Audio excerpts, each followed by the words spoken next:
students, in this video we will see how to write a Verilog code for CMOS inverter and write the test bench for the same in order to observe the waveforms. In order to do this, the first step is to click on the ECE folder. So we will have two folders here. Since we are doing digital design, click on the digital design. Here in this window you need to right click, open in terminal. The first command what we have to give is CSH, which is nothing but a C shell. It is a basic command to invoke all the commands of the Linux. The second command is source space /home/cad/cshrc. We have to source all the license which is stored in the server to the client. So everything is present in the /home folder. Now we have to open an editor window in order to type the Verilog code. So vi is an editor command, inverter is a file name .v. So now we can see an editor window which is being opened for us, but we have already typed the program. So we can see the first command is module name is inverter.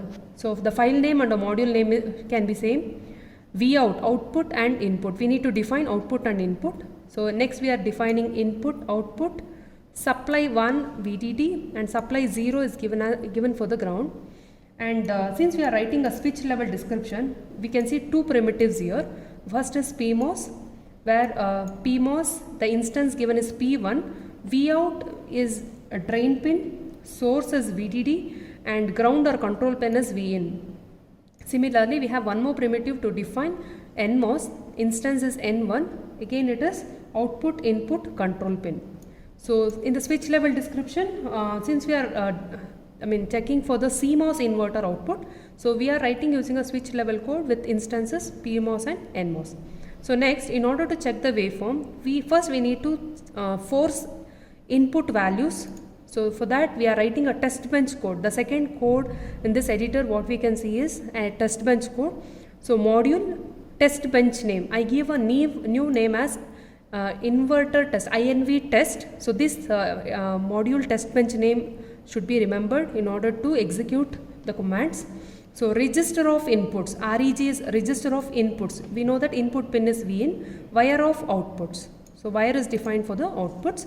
INV, here what we have given INV is the module name. So that module name we have given here, that name and this what we are calling in the test bench should be same. So we give one instance and we also again call Vout and VIN. So inside begin we are forcing values of input. First we give input value to be 0. After 10 nanosecond we can notice we have changed it to 1, again 0, and we are ending that waveform. We can give any number of force any number of values. Okay, and insert. In order to edit anything, we need to press insert from the keyboard. Suppose if I have to edit anything or from the into the editor, we need to press insert a key from the keyboard, and we need to end the module. Basically we know that CMOS inverter is also called as basic CMOS.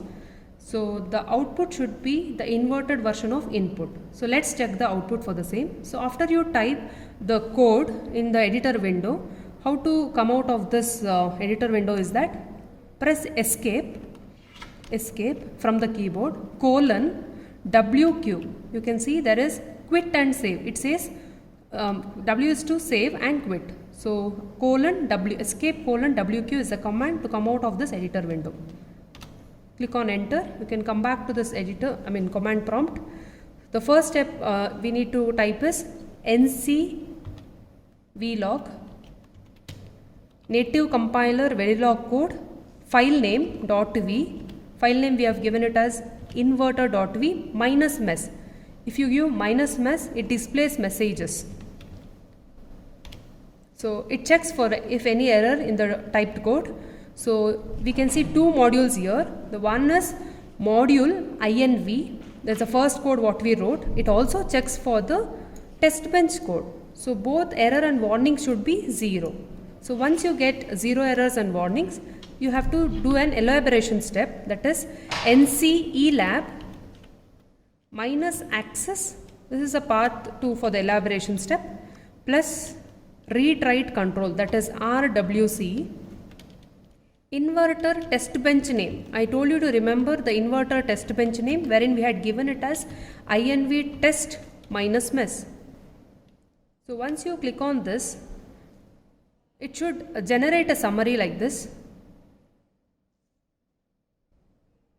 We can see number of instances and design hierarchy summary has to be displayed. So then only we can tell that the elaboration step has been completed. So once the compilation and elaboration is being completed, we have to go for the simulation. So NC sim, native compiler simulation, minus GUI, graphical user interface, module test bench name, space,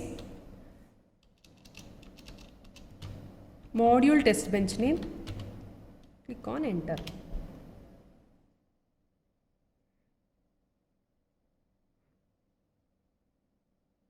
It will open for a simulation analysis environment. SimVision is an simulator which we are using here. So we can find a module test bench name, click on that, press shift key and just select VIN and Vout, and also select send waveform, target waveform window. So here we can see the selected objects are found here, VIN and Vout. Click on run button.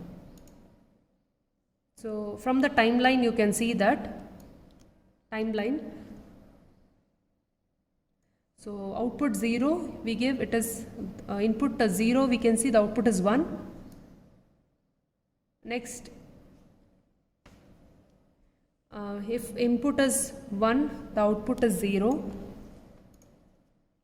Timeline is this. So we can see that, keep the baseline here. So we can notice it will vary when you vary the timeline. When VIN is 0, Vout is 1. If VIN is 1, Vout is 0. And similarly, so you can see that output is an inverted version of input. Thank you.